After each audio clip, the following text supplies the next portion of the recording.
ఈరోజు మనం ఉత్తర హరివంశంలో సప్తమాశ్వాసాన్ని ప్రారంభిస్తున్నాం.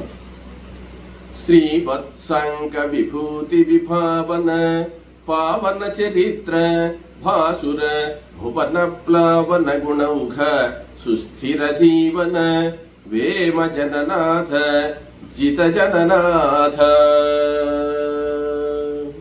అక్కథకుండ శౌనకాది మహాములకు చెప్పినట్లు వాసుదేవు చరితంబు పరిపాటి అంతయు నంతఃకరణంబునభినందించి పరీక్షిన్నందనుండు వైశంపాయనునకిట్లనియే.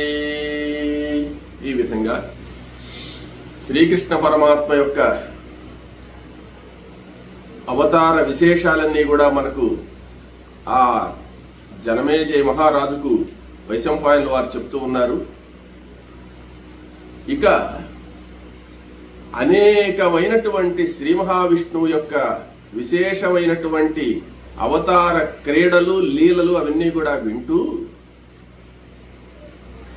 ఆయన జనమేజయ మహారాజు ఏమడిగాడంటే బాణాసురుని యొక్క కథ చెప్పమన్నాడు. ఈ బాణాసురుడు బలిచక్రవర్తి యొక్క కుమారుడు కదా. బలిచక్రవర్తి యొక్క కుమారుడైనటువంటి బాణాసురుడు ఒక నగరంలో పరిపాలన చేస్తూ ఉంటే ఆ నగరాన్ని ఆయన రాజ్యాన్ని మొత్తం ఈశ్వరుడు కాపాడుతూ ఉన్నాడు కదా. ఈశ్వరుడు కాపాడేటువంటి ఆ యొక్క నగరాన్ని ఆ బాణాసురుడు పరిపాలిస్తూ ఉంటే బాణాసురుడి మీదకి దండయాత్ర చేసినటువంటి కృష్ణ పరమాత్మ ఎలా జయించాడు బాణాసురుడిని, మధ్యలో ఈశ్వరుడు అడ్డగించలేదా, ఎట్లా జరిగింది ఆ వృత్తాంతం అని చెప్పి అడిగితే అప్పుడు ఆ బాణాసురుని యొక్క వృత్తాంతాన్ని వైశంపాయనుల వారు వివరిస్తున్నాడు. ఈ బాణుడు అనేటువంటి ఆయన బలిచక్రవర్తి యొక్క కుమారుడు. అయ్యా ఎన్నో యుగాల ముందు కదా బలిచక్రవర్తి ఉండింది. ఇప్పుడు ద్వాపర యుగంలో కృష్ణ పరమాత్మ యుద్ధానికి పోతే ఎట్లా బాణాసురుడి యొక్క కుమార్తె అయినటువంటి ఉషను అనిరుద్ధుడు కృష్ణుడి మనవడు పెళ్లి చేసుకున్నాడు కదా. ఇది ఎట్ట వీలవుతుంది? అప్పుడెప్పుడో బలిచక్రవర్తి అంటే ఈ రాక్షసులు అనేటువంటి వాళ్ళు యుగ యుగాలుగా ఉంటుంటారు. వాళ్ళకి వయో పరిమితి కూడా ఏం ఉండదు అనమాట. వయసు ఎప్పుడు యవ్వనంలోనే ఉంటారు వాళ్ళు. ఎలా అంటే రావణాసురుడు 50 లక్షల సంవత్సరాలు పరిపాలన చేసిన సీతను అపహరించాడు. తర్వాత రామచంద్రమూర్తి కూడా చాలా చిన్నవాడు రావణాసురుడి కంటే. అక్కడ యుద్ధం జరిగింది. ఆయన సీత పసి వయసులో ఉన్నటువంటి సీతను కూడా అపహరించాడు కదా. అంటే ఏమంటే వయసు అనేటువంటిది వాళ్ళకి ఏముండదు. వాళ్ళు అనేక యుగాలు తమ తపశ్శక్తి వల్ల ఉంటారన్నమాట. బలిచక్రవర్తి ఈనాటికి కూడా ఉన్నాడు కదా. ఎప్పుడో ఉన్నటువంటి బలిచక్రవర్తి ఈ రోజు కూడా పాతాళ లోకంలో ఆయన అదే వయసులో ముసలివాడేం కాలేదు కదా, అలాగే ఉన్నాడు కదా. అట్లా ఈ ఋష్యాదుల యొక్క దేవతల యొక్క రాక్షసుల యొక్క జీవితాల గురించి వయసుల గురించి మనతో పోల్చుకోకూడదు. కేవలం మానవ మాత్రులం మనం. మన యొక్క జీవితానికి వాళ్ళ జీవితాలకు, మన శరీరాలకు వాళ్ళ శరీరాలకు చాలా తేడా ఉంటుంది. వాళ్ళ ఆయుష్ మన ఆయుష్ కూడా చాలా తేడా ఉంటుంది. ఈ బాణాసురుడు పరిపాలన సాగిస్తూ ఉన్నాడు. పరిపాలన సాగించడం అంటే బలిచక్రవర్తి తదనంతరం ఆయన కొంతకాలం బలిచక్రవర్తిని పాతాళానికి దొక్కేసిన తర్వాత రాక్షసులందరూ కూడా దేవతలు జయించిన తర్వాత రాక్షస వర్గాలన్నీ కూడా పదవులు లేకుండా ఉన్నారు. రాక్షసులు ఎక్కడికి పోలేదు. వాళ్ళ పదవులు కోల్పోయి వాళ్ళు ఉన్నారన్నమాట. అప్పుడు ఈ బాణుడు ఏమంటే పరమ శివభక్తుడైన పరమ శివభక్తుడయి తన తన నాన్నగారైనటువంటి బలిచక్రవర్తిని వామనావతారంతో వచ్చి శ్రీ మహావిష్ణువు అడుక్కు దొక్కేశాడు, ఆయన బంధించాడనేటువంటి బాధ కూడా ఒకటి కడుపులో ఉంది బాణాసురుడికి. తర్వాత ఈయన ఏం చేశాడంటే ఒకానొకసారి కైలాస పర్వతానికి వెళ్ళాట బాణాసురుడు. బాణాసురుడికి 1000 చేతులు ఉంటాయి. కార్తవీర్యార్జునుడికి కూడా 1000 చేతులు ఉంటాయి అన్నమాట. అదేవిధంగా బాణాసురుడికి కూడా 1000 చేతులు ఉంటాయి. ఈ 1000 చేతులతో ఉండేటువంటి బాణుడు ఒకానొకసారి కైలాస పర్వతానికి వెళ్ళాడు. కైలాస పర్వతం మీద పార్వతీ పరమేశ్వరులు తాండవం చేస్తూ ఉంటే ఆయన అనేక వాద్యాలన్నీ కూడా అక్కడుంటే తన 1000 చేతులతో ఆ యొక్క 500 వాద్యాలను వాయించాడు అనమాట.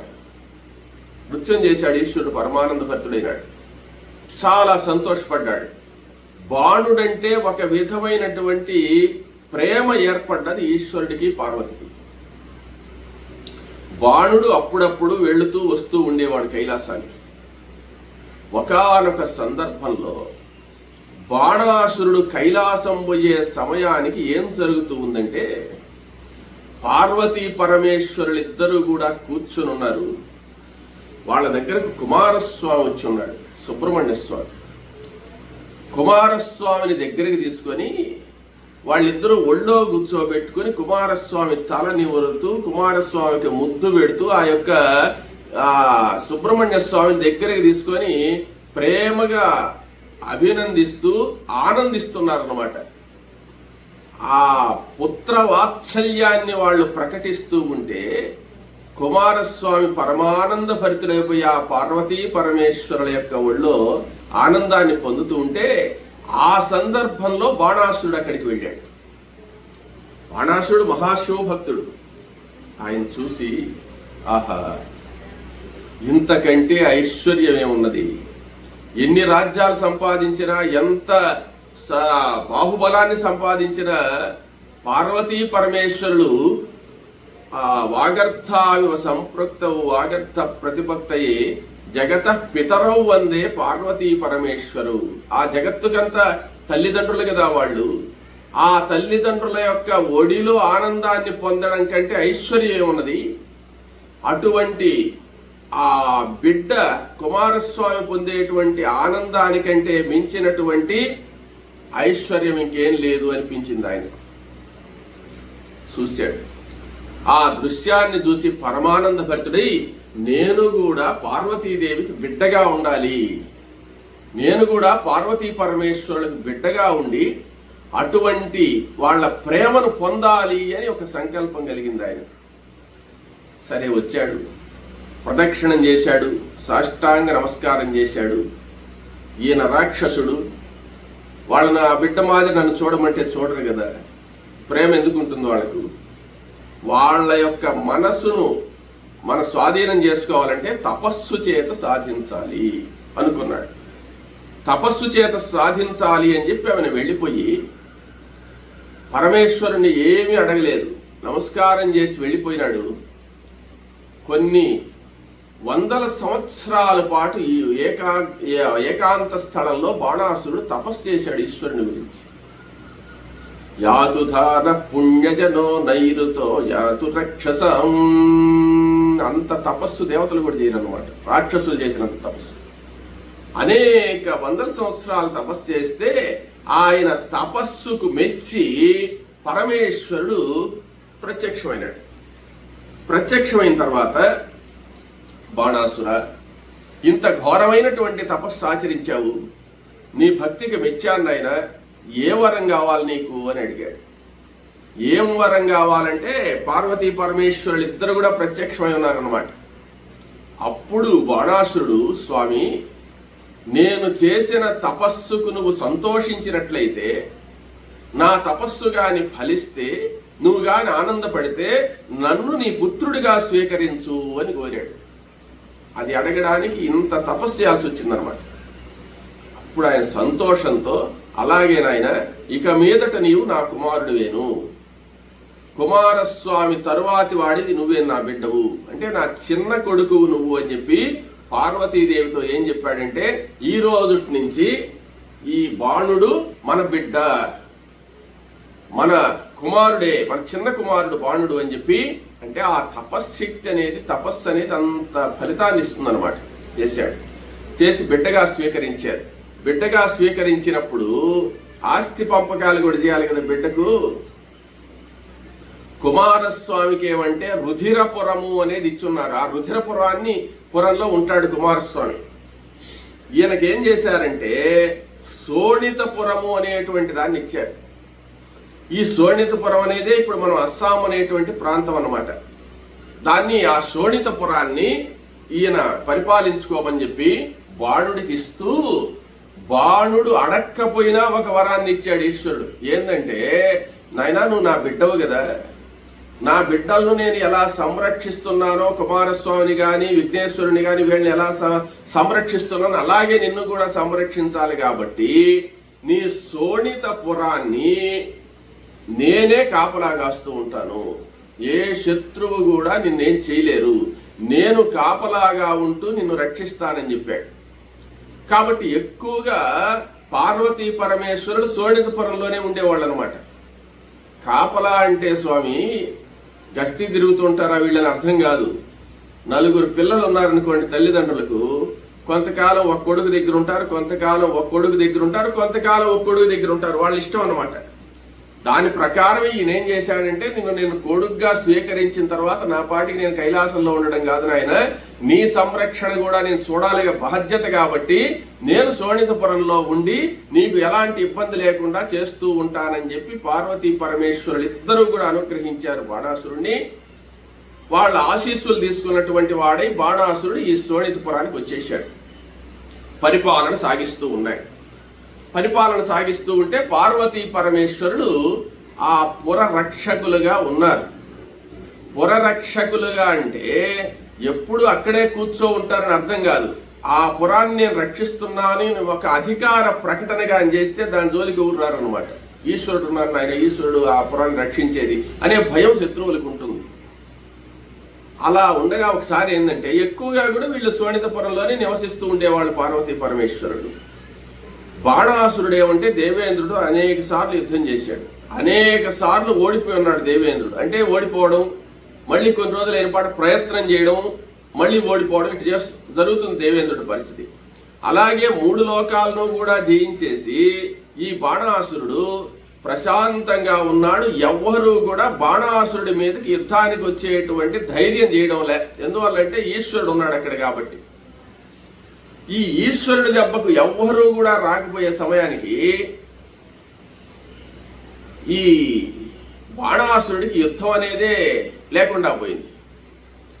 ఆ బాణాసురుణ్ణి కుమారుడిగా స్వీకరించినప్పుడే కుమారస్వామి ఏం చేశాడంటే, ఒక బహుమతి ఇచ్చున్నాడు ఆయనకు. ఏంటంటే, నెమిలి ఆకారంలో ఉండేటువంటి దివ్య రథాన్ని ఇచ్చాడు. ఆ దివ్య మయూరం అన్నమాట.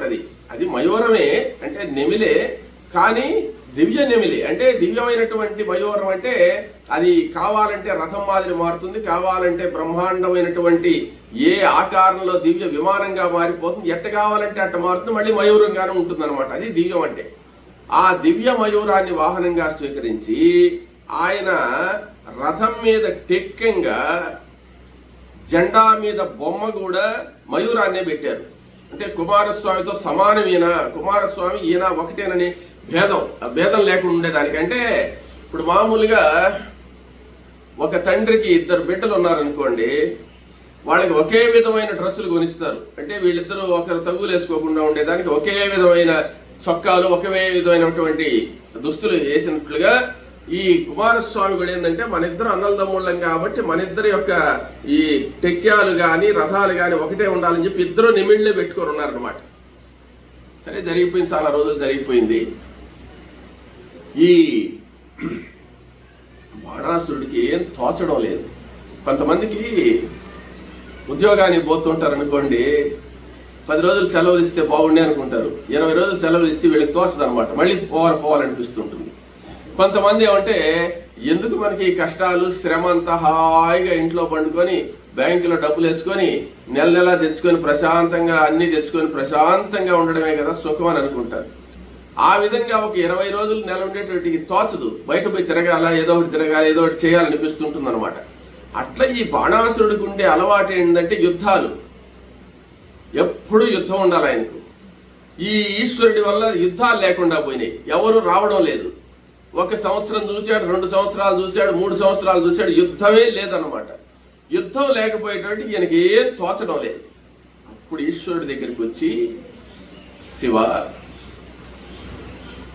నీవు నాకు తండ్రివి కదా, నీవు నన్ను సంరక్షిస్తున్నావు కదా, నాకు సుఖం లేదయా, ఏమంటే యుద్ధమే లేదు, యుద్ధం లేకపోతే నా చేతులు 1000 చేతులు ఉన్నాయి, నాకు 1000 చేతులు ఖాళీగా ఉన్నాయి, యుద్ధం లేకపోయేటోటికి నా చేతుల యొక్క దురద తీరడం లేదు, నాకు బాగా యుద్ధం చేయాలని కోరిక ఉంది, నాకు యుద్ధం కలిగేటట్టు యుద్ధం జరిగేటట్టు నాతో సమబుద్ధి యుద్ధం చేసేటట్టు వరం ఇవ్వాల్సింది, లేకపోతే నువ్వైనా యుద్ధం చేయి, నాతో ఇబ్బంది ఏం లేదు, కానీ యుద్ధం మాత్రం ఉండాలా అన్నాడు.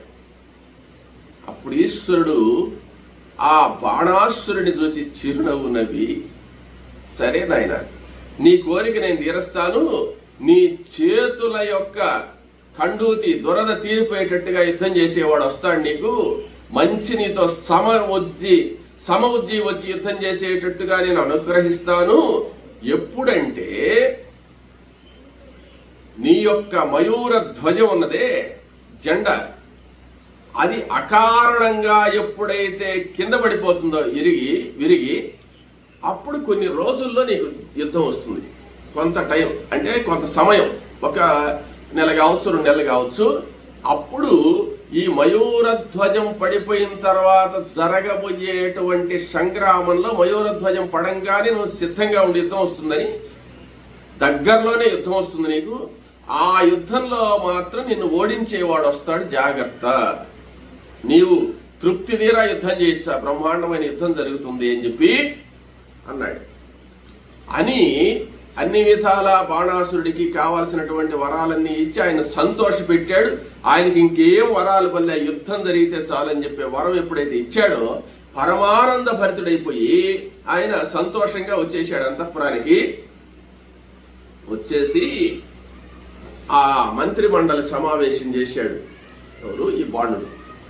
మంత్రి మండలిలో ప్రధానమంత్రి ఒక ఆయన ఉన్నాడు, ఆయన పేరు కుంభాండు అనేటువంటి ప్రధానమంత్రి. ఆ కుంభాండుని చూసి, నాయన మంత్రివర్య, ఈ బాణాసుడి కంటే పెద్దోడే ఉన్నట్టున్నాడు ఆ మంత్రి. ఆయన్ను చూసి, కుంభాండ, నీకొక ప్రియమైనటువంటి వార్త చెప్తాను, ఈశ్వరుడు నన్ను అనుగ్రహించాడు, చాలా సంతోషంగా ఉంది నాకని చెప్పాడు. చాలా సంతోషంగా ఉందనగానే కుంభాండుడికి, ఆయన మంత్రి కదా ఎట్లయినా ఆలోచిస్తాడు, ఏంది బాణాసురుడు సంతోషపడేది ఏంది, ఈయన మనసులో ఉండేది ఏందో తెలుసుకోవాలా అని చెప్పి ఈయన ఏం చేశాడంటే వెంటనే ఒక విషయం అన్నాడు. ఓహో, నాకు తెలుసయ్యా నీకేం వరం ఇచ్చాడు, నువ్వు ఇంత సంతోషపడుతున్నావంటే నాకు అర్థమైంది ఒక విషయం అన్నాడు ఈయన కుంభాండు. ఏందో చెప్పు చూద్దామన్నాడు.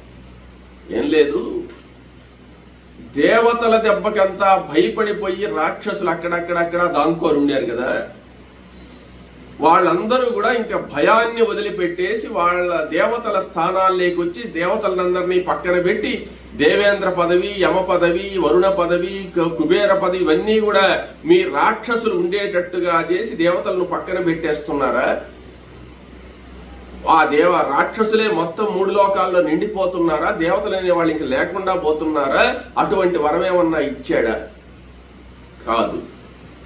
ఓహో, అలాగైతే నీ మనసుకు సంతోషపడే విధంగా అన్ని రకాలైనటువంటి అప్సరస స్త్రీలు కావచ్చు, ముల్లోకాల్లో ఉండే స్త్రీలందరూ కూడా నీ వశమైపోయేటట్టు ఏమన్నా వరం ఇచ్చాడా? కాదు. అట్లయితే బలిచక్రవర్తి మీ నాన్నగారు కదా, ఆయన్ను అణగదొక్కినటువంటి ఆ శ్రీ మహావిష్ణువు ఈనాడు యదుకులంలో కృష్ణుడిగా పుట్టున్నాడు కదా, ఆ కృష్ణుడు నీ చేతిలో ఓడిపోయేటట్టు, ఆ కృష్ణుడు నీ స్వాధీనం అయిపోయేటట్టు ఏమన్నా వరం ఇచ్చాడా అన్నాడు. కాదన్నాడు. అయితే ఇంకా మంచి వరాలు ఏముంటాయి నీకు? యుద్ధంలో నీవు శత్రువుని జయించడం, లోకంలో ఉండే ఐశ్వర్యాన్ని పొందడమే కదా. అవన్నీ కాదు కుంభాండ, నేను పరమేశ్వరుని ఒక వరం కోరాను, యుద్ధం కావాలని కోరాను. ఎవరన్నా కోరతారు యుద్ధం కావాలని కోరాను. అదే నాలో ఉండే ప్రత్యేకత. నేను చాలా రోజులైంది యుద్ధం చేసి, మంచి జోదుతో భయంకరమైన యుద్ధం జరగాలి ఇక్కడ అని చెప్పి కోరాను. దానికి ఈశ్వరుడు సంతోషంగా వరం ఇచ్చాడు. అది నా సంతోషం. త్వరలో యుద్ధం రాబోతుంది. తర్వాత నా యొక్క మయూర ధ్వజం ఎప్పుడైతే విరిగి కింద పడుతుందో అప్పటి నుంచి అనతి కాలంలోనే, కొద్ది కాలంలోనే నీకు యుద్ధం వస్తుందని చెప్పాడు అన్నాడు. అనగానే కుంభాండు అంటున్నాడు, బాణాసుర, నువ్వు మొత్తం వంశనాశకుడిగా తయారైపోయినావయ్యా. ఇంత ఐశ్వర్యాన్నిచ్చి పార్వతీ పరమేశ్వరులే నీ నగరాన్ని రక్షిస్తూ ఉండేటువంటి, బిడ్డగా స్వీకరించి ఉండేటువంటి సందర్భంలో లోకంలో ఎవ్వరూ కూడా నీ మీదకి యుద్ధానికి రావడానికి భయపడుతూ ఉన్నటువంటి ఇంత ఆనందకరమైనటువంటి సందర్భంలో యుద్ధాన్ని ఎవరన్నా కోరుకుంటాడా? యుద్ధాన్ని నువ్వు కోరుకున్నావు అనుకో, ఇప్పుడు ఈశ్వరుడు ఏం చెప్పాడు, నీకంటే గొప్పవాడైనటువంటి వాడు వచ్చి నీతో యుద్ధం చేస్తాడని చెప్పినప్పుడు ఇప్పటి వరకు ఎవరన్నా మన మీదకి యుద్ధానికి వస్తే ఈశ్వరుడు అడ్డగిస్తుండాడు. ఇప్పుడు నువ్వు కోరుకున్నావు కాబట్టి యుద్ధాన్ని, ఈశ్వరుడు గమ్మునున్నాడు అనుకో, ఆ వచ్చినటువంటి వాళ్ళతో నువ్వు ఏమి యుద్ధం చేయగలవు? ఇంకొక విషయం ఏందో తెలుసా, నీతో యుద్ధం చెయ్యాలి అంటే సరి అయినటువంటి వాడు వస్తాడు అని ఈశ్వరుడు చెప్పాడంటే ఈ 14 లోకాల్లో నీతో యుద్ధం చేయగలిసినటువంటి వాళ్ళు, నిన్ను జయించగలిసిన వాళ్ళు ఇద్దరే ఉన్నారు. వాళ్ళిద్దరూ ఎవరయ్యా అంటే ఇంద్రుడు, ఉపేంద్రుడు. విష్ణువు గాని ఇంద్రుడు గాని యుద్ధానికి వస్తారు, ఇంకెవ్వరు రారు. ఇంద్రుడిని చాలాసార్లు ఓడించున్నావు, అయినా ఇప్పుడు ఈశ్వరుడు అనుగ్రహంతో యుద్ధం జరుగుతుంది కాబట్టి ఈశ్వరుడు పక్కన ఉంటాడు కాబట్టి దేవ సైన్యాన్ని అంతా కూడా తీసుకుని దేవేంద్రుడు వస్తే నువ్వేం చేయగలవు దేవేంద్రుడిని? ఒకవేళ దేవేంద్రుడు కాదనుకో, శ్రీ మహావిష్ణువు వామనావతారంలో నీ తండ్రిని బంధించినటువంటి ఆ యొక్క శ్రీ మహావిష్ణువు ఇప్పుడు యదుకులంలో కృష్ణుడిగా అవతరించున్నాడు. కృష్ణుడిని జయించాలనే కోరిక నీకున్నది. ఆ కృష్ణుడే వచ్చాడనుకో, శివుడు యుద్ధం చేయలేదనుకో, అప్పుడు ఏం చేయగలవు నువ్వు? కృష్ణుడిని ఏం చేయగలవు నువ్వు? అండగా ఉన్నటువంటి ఈశ్వరుణ్ణి పక్కన పెట్టి ఆయన యుద్ధం చేయకుండా ఉండేటట్టుగా చేసి నేను యుద్ధం చేయాలా, నాకు సరైనటువంటి వాడిని పంపించని చెప్పి నీవు ఈ వరం కోరడం ఏమంత బాగలేదు. ఇది అనర్థహేతువు, వంశనాశం జరుగుతుంది. కాబట్టి ఈ బలిచక్రవర్తి వంశం అంతా కూడా ధ్వంసం చేయడానికి, నాశనం చేయడానికి నీ వరం కోరుకున్నట్టు నాకు అనిపిస్తుంది అన్నాడు. అనేటోటికి ఈయనేమన్నాడంటే, ఎవరు బాణాసురుడు, కుంభాండ, దేవేంద్రుడు అనేక సార్లు నా చేతిలో ఓడిపోయి ఉన్నాడు. దేవేంద్రుడు నా మీదకి యుద్ధానికి రాడు, ఆయనకు భయం నన్ను చూస్తే. ఇక రెండవ వాడు కృష్ణుడు అని చెప్పావు. కృష్ణుడు గాని యుద్ధానికి వస్తే చాలా మంచిది.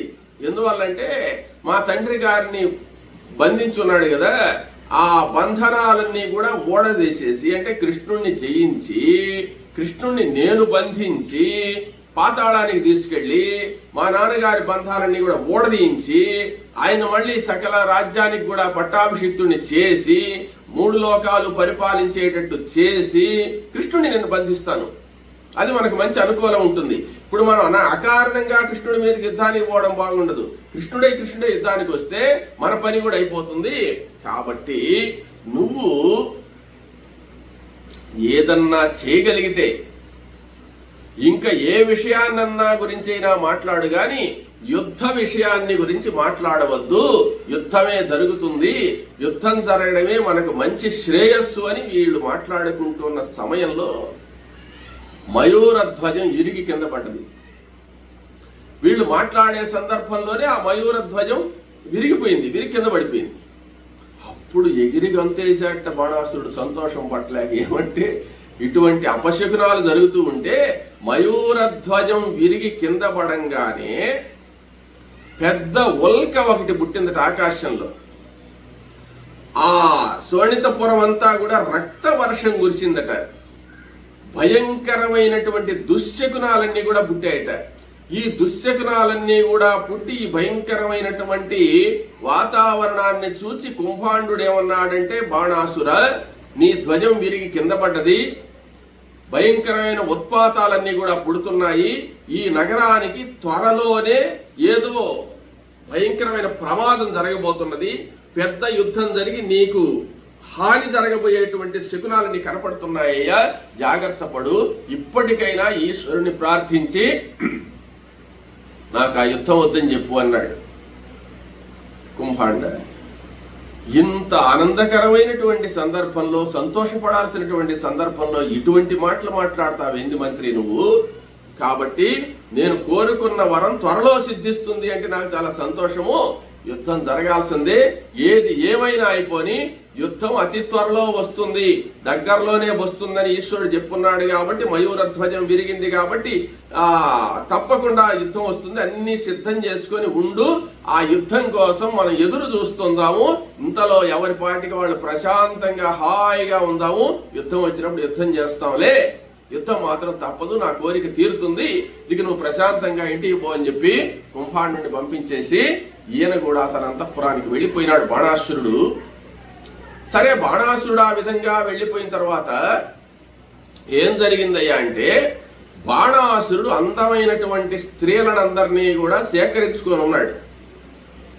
మత్తు పానీయాలన్నీ మత్తుగా తాగుతున్నాడు. ఈ స్త్రీలతో అనేకమైన సుఖాలన్నీ కూడా అనుభవిస్తూ యుద్ధం వస్తుందనే భయం లేకుండా, యుద్ధం వచ్చినా నన్ను ఎవరే చేయలేరనే ధైర్యంతో, ఈశ్వరానుగ్రహం ఉన్నదనేటువంటి సంతృప్తితో మైమరిచిపోయి ఈ మధుపానాసక్తుడైపోయి ఈ మగువలతో కూడి సరస సల్లాపాలతో, విలాసాలతో, రాసక్రీడలతో కాలాన్ని గడుపుతున్నాడు. ఎప్పుడు యుద్ధం వచ్చినా చేసేదానికి సిద్ధంగా ఉన్నాడు. భయం అనేది ఏ కోశంలో లేదు. ఇంకా ఉత్సాహంగా యుద్ధం రాబోతున్నదనే సంతోషంతో ఈ స్త్రీలతో ఇంకా ఆనందంగా గడుపుతున్నాడు. మైమరిచిపోయి మత్తు మందు తాగుతున్నాడు, మధువు తాగుతున్నాడు, ఆనంద క్రీడల్లో ఉన్నాడు బాణాసురుడు. ఈ విధంగా కాలం జరుగుతూ ఉంది. ఇక్కడ ఒకసారి ఏం జరిగిందంటే, ఈ విధంగా ఆయన హాయిగా ఉండేటువంటి సందర్భంలో బాణాసురుడికి కుమార్తె ఒక ఉంది, ఉష ఆమె పేరు. మంచి యుక్త వయసులో ఉంది, బ్రహ్మాండమైన అందగత్తె.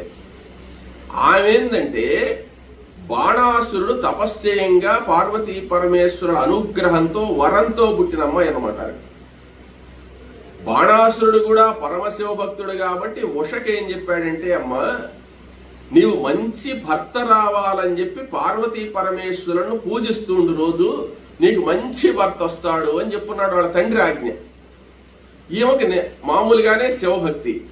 ఆమె ప్రతిరోజు ఆ పార్వతీ పరమేశ్వరులను మంచి భర్త రావాలా అని చెప్పి ఆమె సేవ చేస్తూ ఉందన్నమాట. పార్వతీ పరమేశ్వరుల సేవ చేస్తూ ఉంది ఆమె. ఇక్కడ బాణాసురుడి పరిస్థితి మత్తు కైపులో ఉన్నాడు ఈయన. ఈ విధంగా ఉండేటువంటి సందర్భంలో పార్వతీ పరమేశ్వరులు ఒకసారి ఏం చేశారంటే, అప్పుడు ఈ వసంత ఋతువు వచ్చిందనమాట.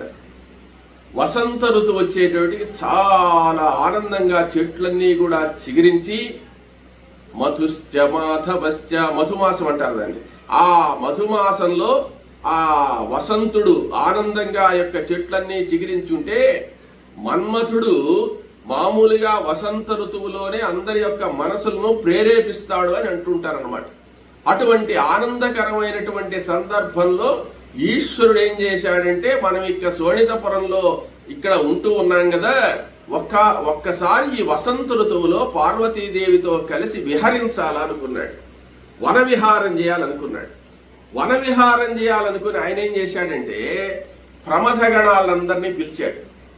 అంటే ఆయన ఒక్కడే పోడు విహారానికి, చాలా మంది ఉంటారు. ఆయన ప్రమథగణాలందరినీ పిలిచి, మీరందరూ కూడా మీ భార్యలతో పాటు రావాలి వన విహారానికి, మనందరం కలిసిపోతాం ఈ వసంత ఋతువులో అన్నాడు. ఇంకో విశేషం ఏంటంటే, మీరందరూ కూడా నా రూపాలతోనే ఉండాలి, మీ భార్యలందరూ కూడా పార్వతీదేవి మాదిరే ఉండాలి, రూపాలు ధరించండి, అందరూ పార్వతీ పరమేశ్వరుల మాదిరే ఉండాలి, వేరే వాడు కనపడకూడదు అక్కడ. తర్వాత పరిజనాలు ఉన్నారు, ఆయన సేవ చేసేవాళ్ళు చాలా మంది ఆడవాళ్ళు, వాళ్ళందరినీ కూడా పార్వతీ స్వరూపాలు ధరించమన్నాడు. ఇక పార్వతీ పరమేశ్వరులు అంటే ఈ వన విహారానికి పోయేటువంటి వాళ్ళు ఎవరిని చూసినా వాళ్ళు పార్వతీ పరమేశ్వరుల మాదిరే ఉంటారు, కానీ వేరే రూపాలు అనేటువంటివి లేవన్నమాట. ఇదొక బ్రహ్మాండమైనటువంటి తత్వం ఇది. ఏంటంటే ప్రతి ఒక్కరిలో ఉండేటువంటి వాళ్ళు జీవాత్మ రూపంలో ఉండేటువంటి పరమాత్మ దర్శనమే ఇదన్నమాట. కాబట్టి అందరూ కూడా ఆ స్వరూపాన్ని ధరించేసి అందరూ పార్వతీ పరమేశ్వరులు. ఎక్కడ చూసినా వాళ్ళు ఎవరు ప్రమదగణమో ఎవడు ప్రమదగణం భార్యో ఎవరు తెలియదు. బయలుదేరి గంగా తీరానికి బయలుదేరారు. గంగా తీరానికి బయలుదేరితే ఆ గంగా తీరం దగ్గర ఒక బ్రహ్మాండమైనటువంటి వనం ఉంటే ఆ వన విహారం చేయాలనుకున్నాడు. నందీశ్వరుడు వచ్చాడు. ఆ నందీశ్వరుడి మీద పార్వతీ సహితుడై ఈశ్వరుడు అధిరోహించాడు. అందరూ కూడా బయలుదేరి ఆ గంగా తీరాల్లో ఉండేటువంటి దివ్యమైనటువంటి వనంలో విహరిస్తూ ఉన్నారు. చాలా ఆనందాన్ని పొందుతూ ఆ వసంత ఋతువులో ఉండేటువంటి సుఖాన్ని పొందుతూ ఉన్నారు. సుఖాన్ని పొందుతూ అందరూ వాళ్ళ క్రీడలు ఆనందంగా ఒక ఆనందకరమైనటువంటి విహారయాత్ర మాదిరి ఉందన్నమాట. ఆ విహారంలో ఆనందాన్ని పొందుతూ మధుర పదార్థాలన్నీ కూడా సేవిస్తూ వాళ్ళ భార్యలతో వాళ్ళు ఆనందంగా ఉన్నప్పుడు ఒక విలాసమైనటువంటి ఆనందకరమైనటువంటి స్ఫటిక పీఠం ఒకటి ఉంది అక్కడ. ఆ గంగా నదీ తీరంలో ఉండే వనంలో. వీళ్ళు అనుకుంటే ఏవైనా ఏర్పడతాయి అక్కడ. సంకల్ప మాత్రం చేత ఏది కావాలన్నా రప్పించుకోగలరు కదా. ఆ స్ఫటిక శిల మీద ఈ పార్వతీ పరమేశ్వరులు ఇద్దరు కూడా కూర్చున్నారు. కూర్చున్న తర్వాత పార్వతీదేవిని తన ఒళ్ళో కూర్చోబెట్టుకున్నటువంటి వాడై ఈశ్వరుడు తలని ఉరుతూ పార్వతీదేవిని గట్టిగా కౌగిలించుకున్నాడు. కౌగిలించుకొని పార్వతీదేవికి అపరిమితమైనటువంటి ఆనందాన్ని కలిగిస్తూ ఉన్నాడు ఈశ్వరుడు. అదే విధంగా అక్కడ ఉండేటువంటి వాళ్ళందరూ కూడా అందరూ పార్వతీ పరమేశ్వర స్వరూపంలో ఉండేటువంటి ప్రమద గణాలందరూ కూడా వాళ్ళ భార్యలతో ఆనందంతో క్రీడిస్తూ ఉన్నారు. ఆ సందర్భంలో ఉషా ఏం చేసిందంటే తన చెలికత్తెలతో కూడా గంగా నదీ తీరానికి వచ్చిందనమాట. గంగా నదీ తీరానికి వచ్చి జలక్రీడలాడి ఆమె ఇంటికి పోతూ ఉంది. ఇంటికి పోయేటప్పుడు ఈ వనంలోకి వచ్చింది. ఈ వనంలోకి వస్తే వనంలో స్ఫటికమయమైనటువంటి పీఠం మీద, పెద్ద పీఠం మీద ఆ పార్వతీ పరమేశ్వరులిద్దరూ కూడా ఆనందంగా ఒకరిని ఒకరు కౌగిలించుకొని ముద్దు పెట్టుకొని ఆనందపడుతూ ఉండేటువంటి దృశ్యాన్ని ఆమె చూసిందనమాట. ఆ వసంత ఋతువులో ఎంత ఆనందంగా ఉన్నారు వీళ్ళిద్దరూ కూడా. వీళ్ళిద్దరే కాదు, జగత్తుకంతా తల్లిదండ్రులైనటువంటి వీళ్ళింత ఆనందంగా ఉన్నారు. ఇక్కడ విహరించేటువంటి వాళ్ళందరూ కూడా జతలుగా ఇంత ఆనందాన్ని పొందుతున్నారు. నేను అటువంటి సుఖాన్ని పొందేది ఎప్పుడో కదా అని మనసులో అనుకుందనమాట.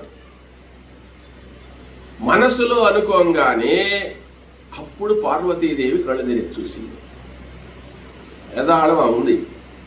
ఎవరు? ఉష. ఇట్రా నాయన అని పిలిచింది. దగ్గరికి వచ్చింది ఉష. అంటే వీళ్ళు ఏర్పాటు చేసిన సభా మండపమే ఇందుకోసమేనమాట. ఉష దగ్గరికి రాగానే, అమ్మా నీ మనస్సులో ఒక సంకల్పం చేశావు, ఇటువంటి ఆనందాన్ని నేను పొందలేనా, ఇటువంటి ఆనందాన్ని నేను పొందేది ఎప్పుడో కదా అనుకుంటున్నావు. నువ్వు త్వరలోనే ఇటువంటి ఆనందాన్ని పొందుతావు. ఆ ఆనందాన్ని ఎలా పొందుతావో చెప్తాను వినమని చెప్పి పార్వతీదేవి ఆ యొక్క ఉషతో చెప్తూ ఉన్నదట. ఏం చెప్తుందనే విషయాన్ని మనం రేపు తెలుసుకుందాం.